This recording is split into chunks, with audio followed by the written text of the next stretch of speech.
Protests turned destructive in downtown Seattle tonight. Here's what we know. Since then, we have seen widespread looting. 200 members of the Washington National Guard have been called up to come into Seattle. 75 have been deployed to Seattle tonight. The other 120.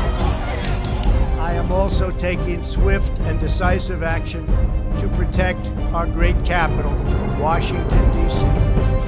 What happened in this city last night was a total disgrace. As we speak, I am dispatching thousands and thousands of heavily armed soldiers, military personnel, and law enforcement officers to stop the rioting, looting, vandalism, assaults, and the wanton destruction of property.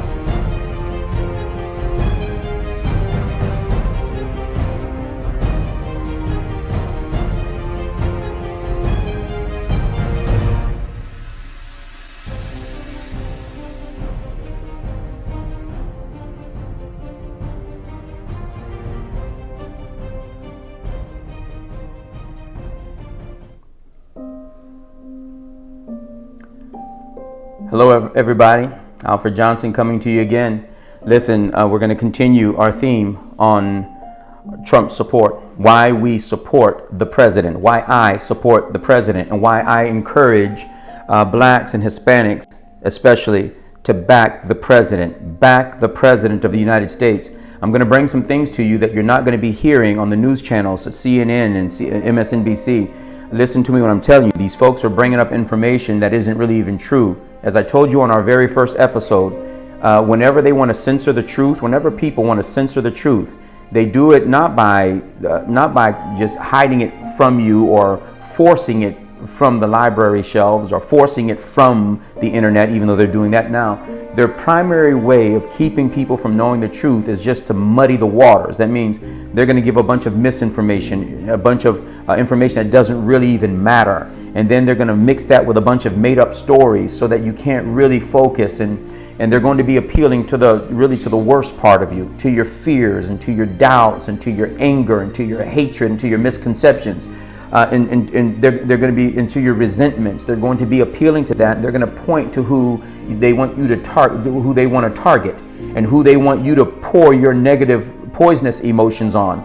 And then, like sheep, there we go. We follow them. And I'm asking that our people wake up. Blacks, I'm asking that you wake up. You think independently, think strongly, and demand facts. Demand facts. I'm asking that the men that are listening to me, why don't you be men? Don't allow yourself to be emotionally swept into stuff. We ought to be guided by principles and outcome. Principles and outcome. We are men, and this is how it's to be done. And the principles will allow us to govern our lives in a way that's best.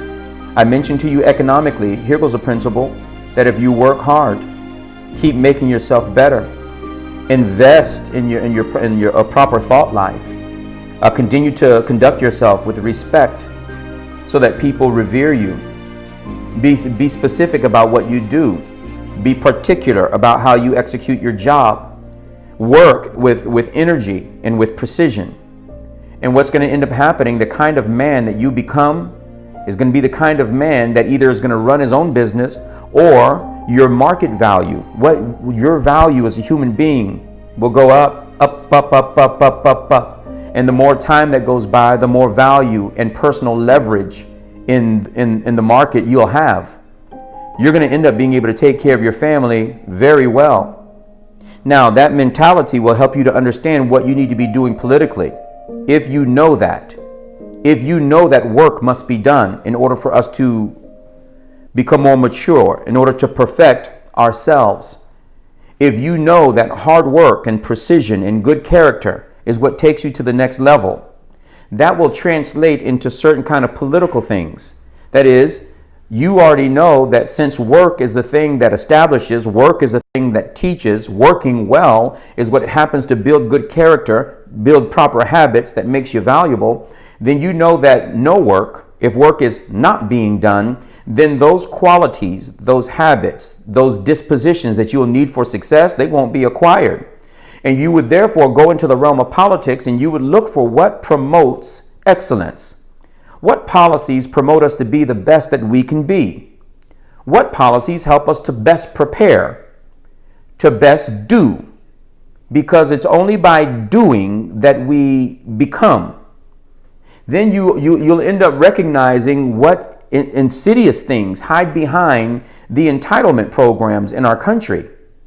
When you see a whole party trying to give away a bunch of free stuff, you're going to know how to translate that. When you're a person of good character and meticulous work, hard work, when you're a person that's constantly improving and you're working very well, you know the value of that, so that you will know the value of the not working.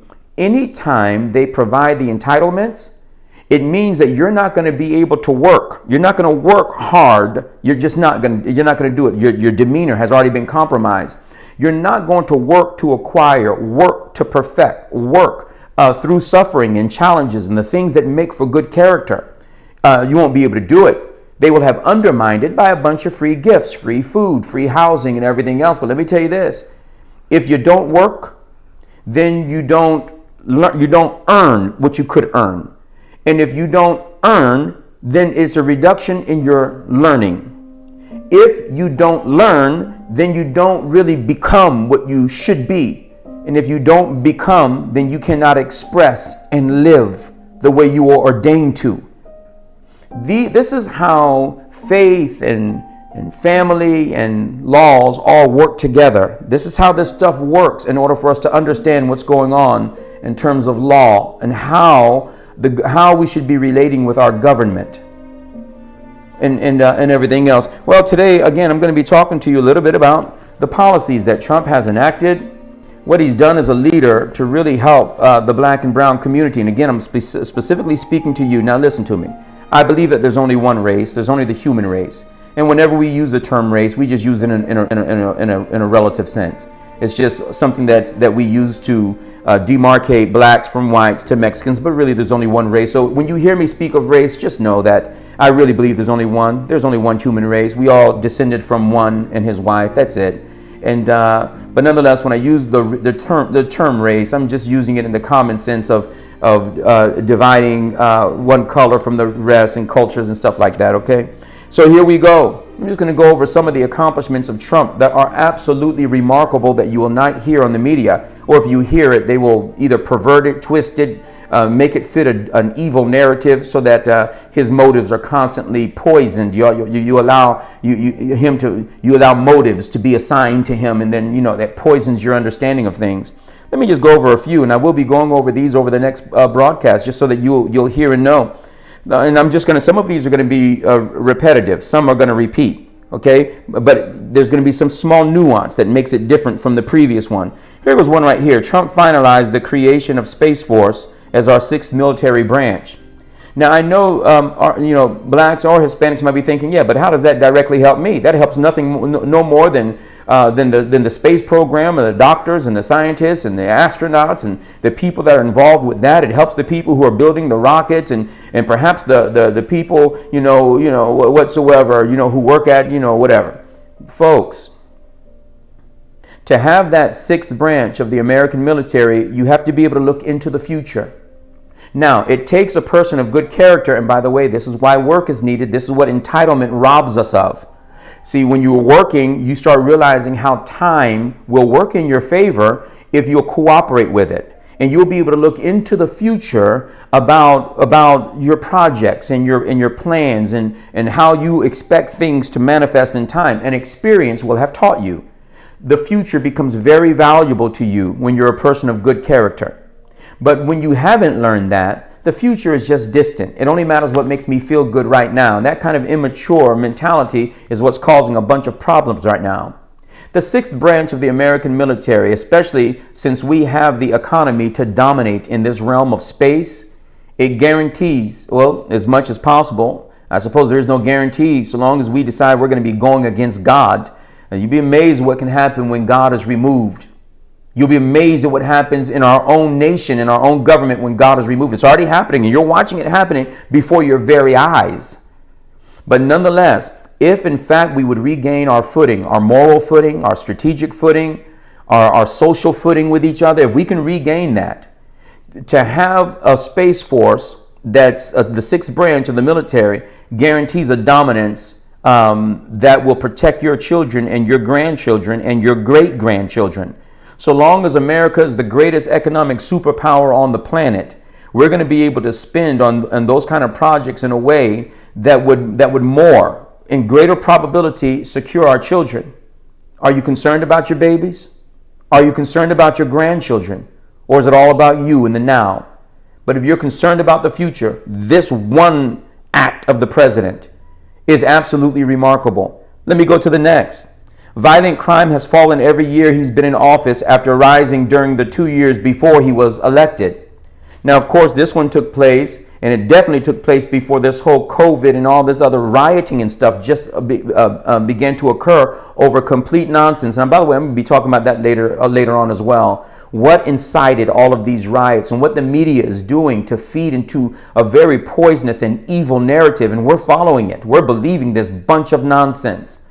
But nonetheless, the violent crime before this last few months occurred, it fell every year he's been in office, after rising the 2 years before he came into office. Okay? His policies, the employment, and all of these things, they help to keep us working, to keep us focused, to keep us optimistic in life. And it leads to a decrease in crime. How about this one? Trump's EPA gave $100 million to fix the water infrastructure problem in Flint, Michigan. I want you to notice how the media has now left that one alone.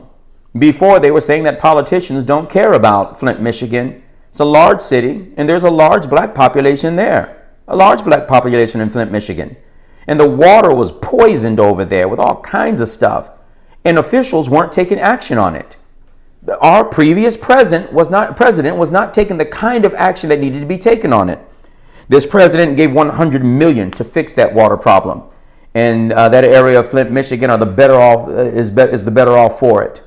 And our black brothers and sisters that are over there are the better off for it. The president's initiative, $100 million to assist our brothers and sisters in that area. Folks, we better wake up. Under Trump's leadership in 2018, the U.S. surpassed Russia and Saudi Arabia to become the world's largest producer of crude oil. You might say, what does that mean to me? That only helps the people who make the oil and sell the oil. No, my family, it also helps the people who buy the oil. If it happens to be that Russia and Saudi Arabia and these other major gas producers are no longer the top producers, then they can't make the prices what they want the prices to be. All of a sudden, America, because we're the number one producer, we're able to negotiate crude oil prices down, which end up saving us when we go to that pump. And by the way, you might not know about that. You know, if right now the gasoline is $2.20, but before it was $3.20. It might seem like it might just be a small thing. It's just $1 a gallon. That money adds up. That money adds up. And for people who are not rich, those dollars will most certainly add up. And here it is, the president, by making us the number one crude oil producer in the entire world, he has made it so that we're going to be able to save revenue. Our country is going to be able to become richer. You individually are able to become richer because of the fact that the oil prices are now managed. Furthermore, another thing that our president did, even before we became the number one producer, before he made it happen, when those other countries, the oil producing, exporting countries, when they began to raise prices, they tried to raise the prices of oil generally. While President Trump was in office, he told them directly, no, you will bring those prices down.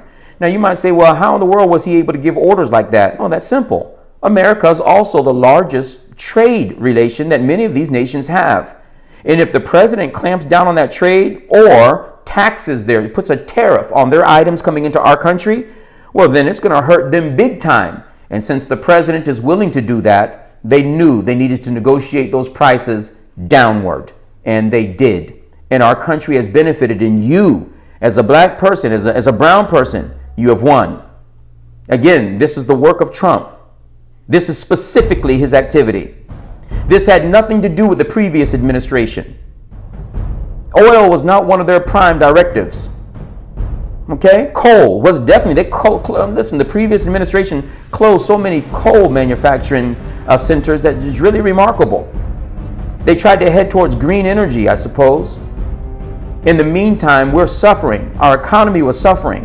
We had the slowest economic recovery from a recession in the history of our country under the previous administration. And by the way, that's fact, that's not opinion. And now we have it to where we're the leading oil producers in the world. That means that the oil production, the prices of them are going to be managed. And they'll be managed a whole lot more by the United States, which means that those prices will remain relatively low because our competitors are not going to be able to raise the price at will. They no longer have that leverage. It means more for your family. Folks, this is what happens. This is how this stuff impacts you. And by the way, it doesn't just impact you temporarily. If you use the money right that you're saving, if you'll go ahead and put that money aside and get ready to grow your nest egg, you're going to be able to invest and start your own business. You're going to be able to grow your own family's future and prospects of prosperity. You're going to be able to do that. But you can only do that when you have expendable resources. That is, when you have money to do it. And you can only do that when the overhead, what you have to pay for things, is reduced. And gasoline is one of them. If you have to go to the gas pump every other day and you're pumping these gallons of gasoline in, and you're able to save 50, 75, $1, $1.50 a gallon, well, man, if you'll manage your money right and properly save the money that you're saving on the gas, you can use that money and you can grow your personal wealth and your family's wealth. This is what the reduction in oil prices has done, and this is what he's done for us. That automatically gave all of us a raise. All of us got a pay raise because we were paying less for oil. Folks, this is amazing stuff. This is what your president has done, the President of the United States, Donald Trump.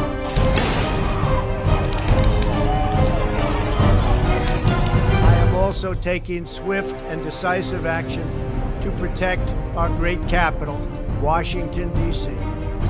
What happened in this city last night was a total disgrace. As we speak, I am dispatching thousands and thousands of heavily armed soldiers, military personnel, and law enforcement officers to stop the rioting, looting, vandalism, assaults, and the wanton destruction of property.